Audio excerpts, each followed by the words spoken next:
Donc 63 ans. Tout ce qui est avant la révélation, on appelle ça comment? Al-Jahiliya. Al-Jahiliya, ça veut dire quoi? Ça veut dire lui qui est plus fort, c'est lui qui... Masha'Allah, Jahiliya, c'est-à-dire l'ignorance. C'est-à-dire l'ignorance, c'était vraiment la noirceur, les ténèbres. J'ai dit la dernière fois que c'était le plus fort qui était, bien sûr, le dominant. Le plus riche, écrasé le plus pauvre. C'était comme une jungle entre animaux. Il n'y avait aucune loi, il n'y avait aucun règlement. Et le Nabi sallallahu alayhi wa sallam nous a apporté la lumière, nous a apporté le savoir, nous a apporté la science, nous a apporté l'islam, la paix, la tranquillité. Hein? Et c'était l'islam. Alors regardez que même quand vous lirez le Coran, Inch'Allah, même le style de discours diffère entre la période qu'a passée le Nabi sallallahu alayhi wa sallam à la Mecque, 13 ans, et celle qu'il a passée à Médine, 10 ans. Et les gens qui sont partis en pèlerinage, qui font le Umrah, vous le diront. Ils vous diront qu'à la Mecque, les gens sont un peu rudes, ils sont des rostres, ils ont des cœurs solides. Quraysh, ils sont très très forts. Et donc Allah doit les secouer. Allah doit donner un message qui est très fort. Un message qui doit bien sûr ébranler leur cœur. Alors que le Médina, est-ce que c'est vrai? C'est vrai, oui. Alors qu'à le Médina, les gens sont plus doux, ils ont un cœur plus doux. Et donc Allah a utilisé un style de dialogue qui est beaucoup plus doux. Et ça, c'est une leçon que nous devons nous avoir. On doit toujours adapter notre discours avec la personne qui est en face de nous. Tu parles à un Québécois, eh bien tu dois adapter ton discours avec sa culture. Tu parles à un musulman, tu dois, bien sûr, tu parles à quelqu'un de grand, jusqu'à quelqu'un d'un scientifique, tu dois parler un autre langage. Tu parles à un enfant, tu dois adapter ton discours. Et le Nabi sallallahu alayhi wa sallam était un bon communicateur grâce à cela. Le Nabi sallallahu alayhi wa sallam savait parler à la femme, il savait parler à l'enfant, il savait parler même à l'animal, il savait parler au grand chef guerrier, il savait parler aux prisonniers, il savait parler à l'orphelin, il savait parler à tout le monde. Donc il adaptait son discours à, bien entendu, comme lui a enseigné Allah subhanahu wa ta'ala. Et donc quand on lit le Coran, et ça va nous aider à faire la chronologie du Coran, qui est la sourate qui est venue avant l'autre, qui est le verset qui est venu avant l'autre, donc à travers, bien entendu, le discours que vous avez.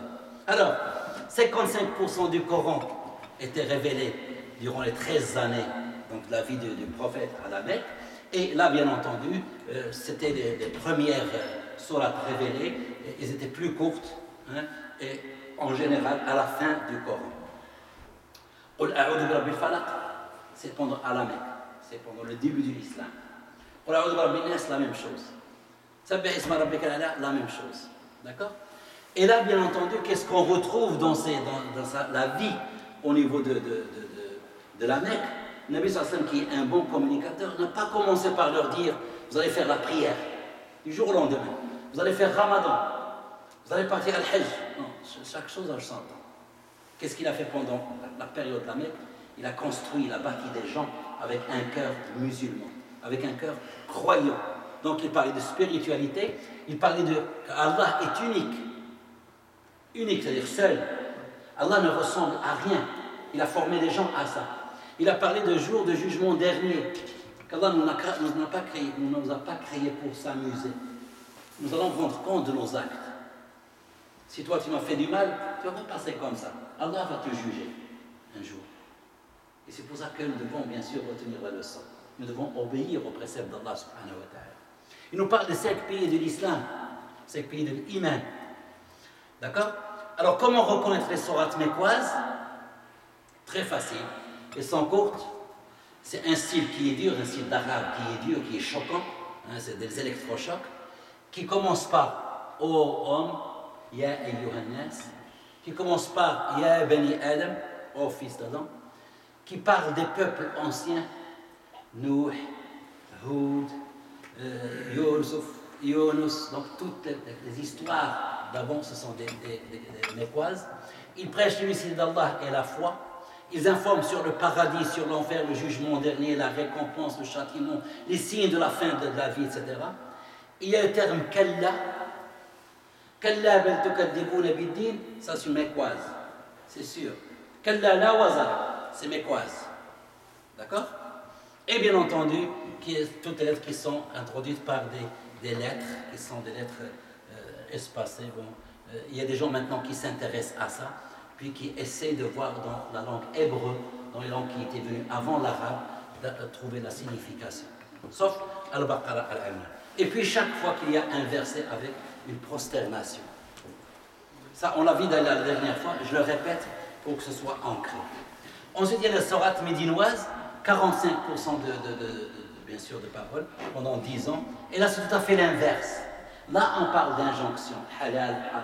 Là, on parle comment tu vas faire les ablutions, comment tu vas faire la prière, comment tu vas faire le hajj, le zakat, le monde obligatoire. Donc, c'est là que l'islam a commencé. Avant, c'était l'iman, la foi. Maintenant, c'est l'islam. Et bien entendu, comment tu dois te comporter avec tes parents, comment tu dois te comporter en société, etc. etc. Alors, les sourates médinoises sont beaucoup plus longues, médinoises, un style qui est beaucoup plus doux. Et là, Allah parle de ô croyants, Ya ayyuhalladhina amanu. Il parle, genre de livre, Ya ahl kitab, c'est-à-dire les juifs et les chrétiens. Il parle des hypocrites, le munafiqun, puisque le munafiqun n'existait pas à la Mecque. Le munafiqun, c'est une catégorie qui est apparue à Médine. Ils informent des injonctions, et puis l'akhlaq, le comportement, les attitudes, etc. Ensuite, dans la communication que nous montre le Coran, il y a la communication des anges avec les humains. Et ça, c'est très important. Il y a les 3 anges qui sont venus à Ibrahim. Ces 3 anges qui sont venus aussi à Lot. Lot, c'était le neveu d'Ibrahim. Et bien sûr, Jibril, qui est apparu sous forme humaine à Maryam, Marie, donc la mère de Isa alayhi salam. Ensuite, il nous parle aussi des messagers avec leur père. Vous voyez, il y a des degrés. Et le Coran parle de tout ça. Pour encore une fois dire que dans le Coran, il n'y a que communication. Surat avait pour titre le nom de messager. Il y a 6 sourates dans le Coran qui ont le titre de messager. Lesquelles? Il y a des sourates qui ont comme titre le nom d'un prophète, d'un messager. Attends. Surat, il y a 6. Surat Muhammad, masha'Allah. Nuh, masha'Allah. Oui. Ibrahim. Surat Ibrahim. ايه لكينا سورة ابراهيم موسى ما كاينه سورة موسى لقمان n'était pas prophète. سورة يوسف. Youssef, barakallah alayk, Youssef. Il reste encore 2. نعم سورة هود وبقات لك واحدة يونس جزاكم الله خير. Voilà. Donc, Houd, Youssef, Ibrahim, Yunus, Mohammed et Noé. Masha'Allah. En plus, il y a toute une sourate qui porte le nom des les messagers, Al-Anbiya. C'est-à-dire que Allah nous donne à travers le Coran toutes les bases d'une bonne communication. Il ne nous laisse pas comme ça. Et là même, il nous parle des humains entre eux. Regardez ce qu'il nous dit dans certains appartements. Ne vous espionnez pas. Évitez toute suspicion, évitez la médisance. Là, c'est-à-dire qu'entre nous, comment on doit communiquer entre nous. Subhanallah. Donc là, c'est vraiment une constitution. Il n'y a aucune religion dans laquelle on retrouve ceci. Aucune religion ne prêche autant de bonnes qualités, autant de bonnes valeurs, hein, autant de principes. Et le Coran nous parle même d'une communication dans le monde animal. Regardez, il y a des sourates qui ont pour titre le nom d'un animal. Lesquels? Oui, monsieur. الفيل احنا واحدة أخرى. صوت النحل. نسيت واحدة أخرى.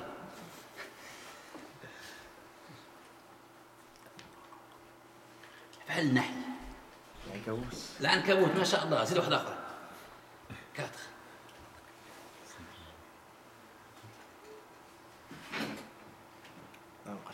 ما بقيش عارف. très très bien. سورة البقرة. سورة البقرة ما شاء الله. النمل ما شاء الله. Très très bien. Donc voilà, il y a 5 sourates. La vache, l'éléphant, l'araignée, les abeilles et les fourmis. Donc Allah nous apprend que même dans le Coran, il nous apprend même il y a une communication dans le monde animal. Alors regarde ce qu'il nous dit à propos de Nahl. C'est-à-dire que Allah a communiqué avec Nahl. Et que Naml, les fourmis communiquent entre elles. Hein? قالت نملة يا أيها النمل ادخلوا مساكنكم لا يحطمنكم سليمان وجنوده ولا يشعرون. C'est-à-dire que ce sont des nations comme nous, ce sont des communautés comme nous. Elles parlent, elles communiquent. Nous, on ne comprend pas leurs paroles, on ne comprend pas leurs gestuels. Mais toutes les nations qu'Allah a créées, tout ce qui est vivant, communique entre eux. Et Allah nous apprend ça. Donc, ça veut dire qu'on doit tirer, même maintenant de ce qu'on appelle la communauté, des formules comme les abeilles, on tire des leçons. Comme quoi ils sont solidaires, comme quoi ils s'entraident, comme quoi il y a vraiment une solidarité, vraiment un attachement les uns aux autres. Ils travaillent par équipe, tout est bien rodé. Alors que nous, les humains, qui sommes les maîtres de l'univers en quelque sorte, on n'est pas bien rodé. On n'aime pas travailler en équipe, on est individualiste. Alors que normalement, il faut travailler en équipe. On dit qu'il y a d'Allah ma'al jama'a. La main d'Allah est avec le groupe. Très important. Puis, le Coran, et ça c'est quelque chose d'extraordinaire dans la communication, on nous dit que jamais, il ne faut dire à quelqu'un un ordre sans qu'il y ait d'alternative. Il faut toujours lui donner le choix. Par exemple, tu veux manger, tu vas manger la banane ou la pomme? Par exemple, mais jamais je vais te dire, mange la banane. Jamais il faut faire ça. Allah nous dit ça à travers le Coran. Vous connaissez l'histoire de Zuleikha et de Youssef. Alors Zuleikha, quand son secret était dévoilé, qu'est-ce qu'il a dit? Il a fait le choix. Mettez-le en prison ou bien châtiez-le. Toujours un choix. Allah subhanahu wa ta'ala, pour l'expiation de nos péchés, le kafara, pour l'expiation, ça s'appelle kafara, c'est l'expiation. Pour l'expiation de nos péchés, le kafara, il nous dit toujours un ou deux choix. إما تصوم نهار إما تطعم فطرتي tu vas manger un jour de Ramadan ou bien tu fais ça ou bien tu fais ça. Allah subhanahu wa ta'ala nous apprend la communication, et ça la communication. Toujours un choix de solution, toujours une alternative. Et pour l'éducation de nos enfants, il faut faire ça. Dans nos foyers avec nos femmes, il faut toujours donner un choix. Il y a toute une technique très élaborée, très intelligente de faire ce que tu veux toi en donnant le choix. On ne va pas la dire maintenant. Alors, il y a un livre dont j'avais parlé la dernière fois, c'est le Coran pour les nuls. Encore une fois, les nuls, ça ne veut dire pas les nuls zéro, c'est les débutants, qui est en français. C'est un livre que vous devez avoir chez vous à la maison, vous allez lire avec vos parents, et puis ça va vous donner donc l'occasion et la possibilité d'apprendre à répondre à certaines questions. Si quelqu'un va vous dire, tu sais, votre religion, ce n'est pas une religion de communication, c'est une mauvaise religion, il n'y a rien de communication, il n'y a que de la violence. Il faut savoir répondre poliment, gentiment, avec du savoir, avec science, avec raisonnement. D'accord? Ça, c'était le côté Coran. Donc déjà, avec le côté Coran, le monsieur qui a posé la question était vraiment comblé. Mais il fallait lui donner une réponse qui soit vraiment très convaincante. Il ne fallait pas s'arrêter au Coran. Il faut aller au-delà du Coran, on va voir avec les exemples de la Sira. Et Sira, c'est qui? C'est Nabi sallallahu alayhi wa sallam. Muhammad sallallahu alayhi wa sallam. Prenez une bonne habitude chaque fois que vous dites Muhammad, dites sallallahu alayhi wa sallam. D'accord? Pensez comme si lui, il ne s'appelait pas Muhammad. Il s'appelait Muhammad sallallahu alayhi wa sallam. Dites toujours comme ça. Muhammad sallallahu alayhi wa sallam. D'accord? Donc, regardez ce que nous dit Muhammad sallallahu alayhi wa sallam. Et juste avec cette parole-là, nous devons l'écrire chez nous à la maison. Au lieu d'avoir des décorations, c'est cette phrase-là qu'on doit avoir. Regardez ce qu'il dit. Rendez la voie facile, facilitez les choses aux gens. Et ne créez pas de difficultés. Yassiru wa la tu'assiru. C'est juste ça. Dans n'importe quel domaine. Tu es avec ton petit frère, ton petit soeur, tu es responsable de ton petit frère, tu le gardes par exemple. Eh bien, essaie de lui rendre la vie simple. Ne lui crée pas de problèmes. Ne va pas le taquiner, ne va pas niaiser. Rends la vie simple et facile à tes parents. Rends la vie simple et facile à toi-même. Rends la vie simple et facile à ton entourage, à tes amis, à ton professeur, à ton maître d'école, au chauffeur de bus scolaire. Rends la vie facile, c'est ça ce que Nabi sallallahu alayhi wa sallam nous dit. Ne créez pas de difficultés. Et puis surtout, annoncez les choses agréables. Quand il vient le matin, puis il dit, oh, il y a 3 accidents sur la route, c'est mauvais. Dites, oh, alhamdulillah, on a eu de la neige, c'est très très bien. Ou là, il fait chaud, oh, c'est bien. Il ne faut pas négativiser les choses. D'accord? Oh, encore il fait froid, je vais en faire mon monde. Oh, alhamdulillah, il fait froid, ça va apporter des choses. Il faut toujours positiver. D'accord? Donc là, n'effrayez pas votre auditoire. N'allez pas dire que, on parle moi de l'islam. Bon, l'islam, il s'est répandu parce qu'il y avait l'épée, parce que les gens étaient forts. Non, tu vas faire peur aux gens. Non, il faut dire la vérité, mais il faut bien sûr dire les bonnes choses de l'islam avec les bonnes paroles. Ne faites jamais peur aux gens. Le Nabi sallallahu alayhi wa sallam nous dit ça. C'est un très très bon conseil. C'est un des meilleurs conseils du Nabi sallallahu alayhi wa sallam. Yassiru wa la tu'assiru, wa bashiru wa la tunaffiru. Apportez toujours de bonnes nouvelles. D'accord? Bien entendu, il dit un autre conseil, et là c'est vraiment le summum, parlez aux gens en fonction de leur capacité de compréhension. Tu es là, je suis médecin, je vais te parler d'une tumeur de cerveau. Dans mon langage, je vais te dire que le méningiome se développe sur la position sus-tentoriale, c'est-à-dire que le chirurgien n'a pas accès par la voie sous-tentoriale et qu'il va y avoir un engagement dans la colonne. Est-ce que tu as compris quelque chose? Non. Rien. Je n'ai pas adapté mon message à toi. Pas du tout.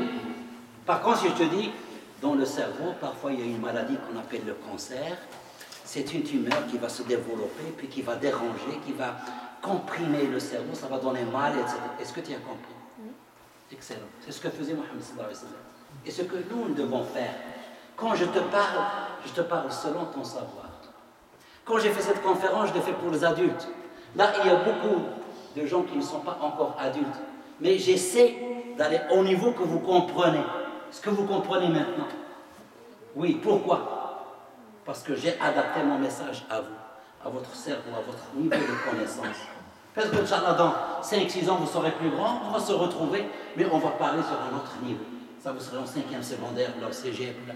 Hein, on va parler d'un autre niveau. Et vous allez comprendre, parce qu'on va adapter bien au savoir. Quand je parle à mon père, eh bien, je parle selon son niveau. Je le respecte. Je ne vais pas lui dire arrête, comme si je parlais avec lui. Non, non. Il faut toujours aller avec le niveau de l'autre. Ici, il y a quelque chose qui se perd, malheureusement. Une grande valeur qui se perd. C'est le respect de l'âge de l'autre. Quand tu as quelqu'un de plus âgé que toi, tu le respectes. Malheureusement, ici, on n'apprend pas ça. Mais il faut que vous, musulmans, continuez à faire ça. C'est une grande valeur. Quelqu'un qui est plus âgé que toi, quelqu'un qui a plus de connaissances que toi, qui a plus d'expérience que toi, qui a plus de savoir que toi, respecte-le. Et tu auras adapté ton message par ton respect. Subhanallah. Et ça, ce qui nous apprend ça, c'est l'islam. Et donc l'islam est une religion de communication. Regardez ce que nous dit Mohammed sallallahu alayhi wa sallam, c'est que chacun de nous a un devoir envers l'autre. Et ça, on l'a vu la dernière fois, et j'insiste encore, parce que ça vient dans les deux. Les devoirs de croyant envers soi, qu'est-ce qui s'en rappelle? Il y a 6 devoirs. Il y a 6 choses que je dois faire pour toi. Et toi aussi, tu dois les faire pour moi. Lesquelles? Le respecter. Oui. Mais ça, c'est respecter, c'est évident. Bien communiquer. Masha'Allah, c'est bien. Mais communiquer comment? Là c'est la pratique. On a dit que tu es bon musulman, tu vas communiquer, c'est excellent. Mais maintenant, la pratique, tu vas communiquer comment? De quelle manière? Oui? Non? Communiquer à son niveau. Oui, ça c'est très bien. Et maintenant, ça c'est la théorie. Maintenant, en pratique, comment tu vas faire? Communiquer verbal. Masha'Allah, il y a des savants, Masha'Allah, il faut les encourager. Takbir, il faut les encourager. Communication verbale. Masha'Allah, mais comment? Tu as bien su. Communication verbale, comment tu vas faire? Ça commence par quoi, une communication verbale? Tu vas le trouver, je sais. Tu vas le trouver, juste réfléchis un petit peu. Okay. Respecter, ce n'est pas communication verbale. On va le suivre, ce qu'il a dit. Il a dit communication verbale, c'est très bien. Il est proche du but. Et donc, communication verbale, ça commence par quoi, une communication verbale? Avec le temps. C'est avant ça. Réveillez-vous. Alors, on va le dire. Oui. Communiquer avec l'autre. Non, c'est quelqu'un qui va entrer par là. Et puis nous, on va communiquer avec lui. La première chose qu'on fait, c'est quoi? As-salam. Voilà, c'est verbal et c'est as-salam. La première chose que le Nabi sallallahu alayhi wa sallam a dit, que quand tu rencontres quelqu'un, un musulman, quand tu le vois, eh bien, qu'est-ce qu'il faut faire? Salam alaykum. La dernière fois, j'avais dit qu'à l'école, qu'est-ce qu'on dit? Bonjour. On ne dit pas bonjour, on ne dit pas salut, on ne dit pas bonsoir. On dit salam alaykum. Faites-le dans la cour d'école. Faites-le avec fierté, avec grande conviction. Mohamed, salam alaykum. Et nous, en faisant ça au travail, je vous assure qu'il y a des gens maintenant au travail qui disent salam alaykum. C'est comme maintenant les gens qui disent Wallah, Wallah. Dès que chez vous à l'école, il y a le Wallah, Wallah. Même les chrétiens disent Wallah, Wallah. Les athées, Wallah, Wallah. Ils ont appris de vous. Donc autant de la bonne manière. Puis de dire Salam alaikum. Tu t'appelles comment? Anas. Et toi? Ilyas. Anas va rencontrer Ilyas. Puis tu lui dis à haute voix, ne sois pas gêné. Ilyas, salam alaikum. C'est beaucoup mieux que bonjour, c'est beaucoup mieux que bonsoir. C'est beaucoup mieux que salut, que hi, hello. Hein? C'est beaucoup mieux que ça. Assalamu alaikum. Allah nous a dit que nos musulmans, notre bonjour, notre salut, c'est quoi? C'est salam alaikum. Deuxième chose, s'il t'invite, si je te dis, jeudi prochain, Inch'Allah, tu vas venir, Inch'Allah, moi je vais te faire un petit manger chez moi. Il faut dire oui, c'est un devoir. Est-ce que tu m'invites? Tu vas dire à ton père, je vais accepter. Et à la papa, on n'a jamais accepté. Voilà. Regarde, ça c'est une communication. C'est la pratique de la communication. On est dans la théorie, maintenant on est dans la pratique. Et cette communication va faciliter le rapprochement. Puis on va faire connaissance. Puis ton papa, machallah, va dire du poulet, va dire de la viande, va dire des fruits. Hein? Puis tu vas pouvoir manger des choses que tu ne manges pas normalement. Hein?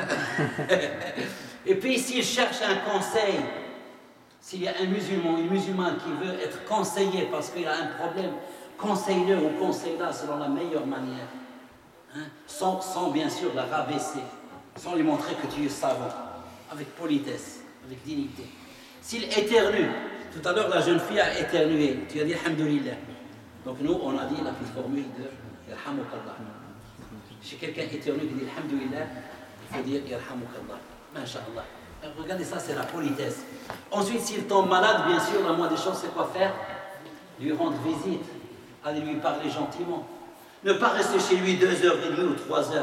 Puis il est malade, il faut juste le voir, comment ça va. Ah, tu as bonne mine aujourd'hui. Ah non, même s'il est tout pâle. On ne va pas aller rendre visite à un malade qui lui dit quelle maladie tu as? Lui, elle va te dire X. Oh là là là, tous les gens qui ont cette maladie sont morts. Non, tu vas rajouter à sa maladie. Tu vas dire, mais pourquoi tu es jaune et puis tu as maigri? Non, il ne faut pas faire ça avec un malade. Allah subhanahu wa ta'ala, Nabi sallallahu alayhi wa sallam, nous apprend comment être bien avec un malade. Et ça, c'est la communication. Et ça, c'est l'islam. Le vrai islam. Il n'y a pas d'islam sans ça. L'islam, ce n'est pas juste aller à la mosquée puis revenir. Bien sûr, des fois, il y a la mosquée, etc. Mais il ne faut pas oublier le côté entre humains, hein, des attitudes entre humains. Et puis, même s'il meurt, et bien sûr que tu as le temps, puis tu as bien sûr le moyen, eh bien il faut suivre sa dépouille jusqu'à sa dernière demeure. Subhanallah. Ça c'est vraiment la haute estime, puis la haute, je dirais, morale de l'islam. Regardez le salam, vous connaissez Omar et Ali, radiallahu anhuma. Omar et Ali s'étaient rencontrés un jour. Et puis Omar n'a pas fait le salam à Ali. Il n'a pas fait le salam. Et Ali, c'était qui? C'est le cousin de Nabi sallallahu alayhi wa sallam. Il est parti chez Nabi sallallahu alayhi wa sallam pour se plaindre. Il a dit, Ya Rasulallah, regarde ton ami, Omar, je l'ai rencontré aujourd'hui, puis il ne m'a pas fait salam. Waouh, rien que pour salam.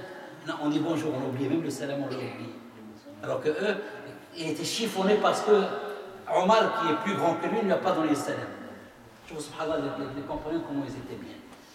Alors, Nabi sallallahu alayhi wa sallam a convoqué Omar parce qu'il faut écouter les deux. Il faut écouter Ali, il faut écouter Omar. C'est pas parce que Ali s'est plaint en premier que celui qui a raison. Il faut voir l'autre aussi. Et c'est ça l'équité. Hein, il faut écouter l'autre. Alors il lui a dit à Omar, qu'est-ce qui est arrivé? Tu n'as pas donné le salam à Ali. Alors écoutez la réponse de Omar. Il lui a dit, Omar dit, j'ai entendu, Ya Rasulallah, que tu nous as dit un jour que c'est celui qui donne le salam en premier qui a le plus de hasanat. Et j'ai voulu que ces hasanat, c'est Ali qui les a. Par respect à Ali. C'est beau ça. Si tu as souri, c'est beau, hein? C'est bien, hein? C'est très fort. Et est-ce qu'il y a une religion qui prêche ça? Est-ce qu'il y a quelqu'un qui aime que tu sois mieux que lui? Mais un vrai musulman aime que son frère soit mieux que lui. Et c'est ça la communication, la vraie, la pure. Hein? La pure. Alors c'est une communication qui soit collective. Le Nabi sallallahu alayhi wa sallam, il parlait aux gens comme ça en plénière, mais aussi il parlait aux gens individuellement. Et s'il voulait corriger quelqu'un, il ne le corrigeait pas devant tout le monde. pas parce que tu as été fautif, tu faisais une erreur, puis que je vais être avec tes amis, avec tes copains, je vais dire, toi, tu n'es pas bon, tu as fait ça, tu as fait... Non, non, il n'a jamais fait ça, Nabi sallallahu alayhi wa sallam. Le but n'est pas d'ébruiter ce que tu as fait. Le but, c'est corriger de la meilleure façon. D'accord? Alors, le pacte d'Al-Hudaybiyah, il y avait les musulmans qui sont venus, bien sûr, pour faire le pèlerinage, pour faire la Umrah, mais les chrétiens, les Quraysh, les mécréants, leur a interdit l'accès à la Kaaba. Et donc, les musulmans devraient repartir et signer un acte de paix, un pacte, on appelle ça un pacte, avec les mécréants. Et retourner sans faire la Umrah, alors qu'ils étaient là, qu'ils avaient en habit, etc. Et puis, subhanallah. Et donc, ils ne voulaient pas, les musulmans ne voulaient pas revenir. Et Nabi sallallahu alayhi wa sallam était choqué, comme ça, ils me désobéissent. Et puis, alors, il était allé demander à qui? À sa femme. Il demandait un avis à sa femme, le prophète. Le prophète, il a fait ce qu'Allah lui dit, c'est-à-dire demande conseil à une femme. Vous savez que le temps, la femme, maintenant on dit que la femme n'a pas une bonne raison. Alors que Mohammed sallallahu alayhi wa sallam était allé constater une femme, Salama. Et c'est elle qui lui a donné donc la chose à faire. Il lui a dit, rase-toi, enlève l'ihram, puis égorge la chamelle que tu es venu, puis les gens vont te voir, comme ça ils vont être devant le fait accompli. Et c'est ce qu'il a fait. Regardez ce qui est passé maintenant dans la société occidentale. Tout le monde parle que c'est la société occidentale qui donne le meilleur être, le mieux-être à des gens qui ont une déficience physique, les malentendants, les malvoyants, les handicapés physiques. Alors que nous, on dit que c'est Mohammed sallallahu alayhi wa sallam qui a eu des soucis. Regardez, Mohammed sallallahu alayhi wa sallam était avec Abdullah ibn Maktoum, et Inch'Allah, en lisant le Coran, vous allez tomber sur une sourate qui s'appelle Abasa wa Tawalla.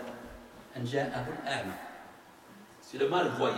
Alors l'histoire du Coran raconte que Nabi sallallahu alayhi wa sallam était en grande concertation, en grande discussion avec des notables, avec des gens de haute société de Quraysh, et qu'il y avait un malvoyant qui est venu demander un conseil à Nabi sallallahu alayhi wa sallam. Mais Nabi sallallahu alayhi wa sallam était pris, il n'a pas fait attention à cet homme-là. C'est comme s'il avait méprisé quelque chose. Et Allah l'a grondé pour ça. Allah lui dit que c'est pas comme ça qu'il doit te comporter avec un malvoyant. Et il a fait toute une sourate. Alors là, bien entendu, regardez ce que Allah le reprochait. Et bien entendu, qu'a fait Mohammed sallallahu alayhi wa sallam par la suite? Eh bien, chaque fois, écoutez bien, est-ce que, vous allez me dire, est-ce que quelqu'un a fait ça dans l'histoire? Chaque fois que le Nabi sallallahu alayhi wa sallam quittait Al-Medina, qui était son remplaçant sur Al-Medina? Qui était son, je dirais, c'était ce malvoyant. C'était Abdullah ibn Maktoum. Et ceci s'est répété 13 fois. 13 fois, le Nabi sallallahu alayhi wa sallam a quitté Al-Medina et il a laissé à sa place le responsable des affaires des musulmans. C'était un malvoyant, un non-voyant. Est-ce que quelqu'un l'a fait aujourd'hui? Est-ce que vous voyez un malvoyant qui est maire, ou bien qui est président de quelque chose, ou bien qui est premier ministre, mais qui est ministre? Jamais. Mohammed sallallahu alayhi wa sallam l'a fait. Et donc on doit honorer Mohammed sallallahu alayhi wa sallam. Nous, on croit en Mohammed sallallahu alayhi wa sallam. On ne l'a pas vu, mais on croit en Mohammed sallallahu alayhi wa sallam. Mais ça, un geste comme ça, va encore augmenter, va encore nous rassurer, va nous donner une fierté d'appartenir à la Ummah de Mohammed sallallahu alayhi wa sallam. 13 fois, laisser quelqu'un à sa place qui nous voyait. Masha'Allah. Avec Aïcha, sa femme, et ça c'est pour nous dire qu'on doit être à l'écoute de nos épouses, on doit être à l'écoute de nos enfants, on doit être à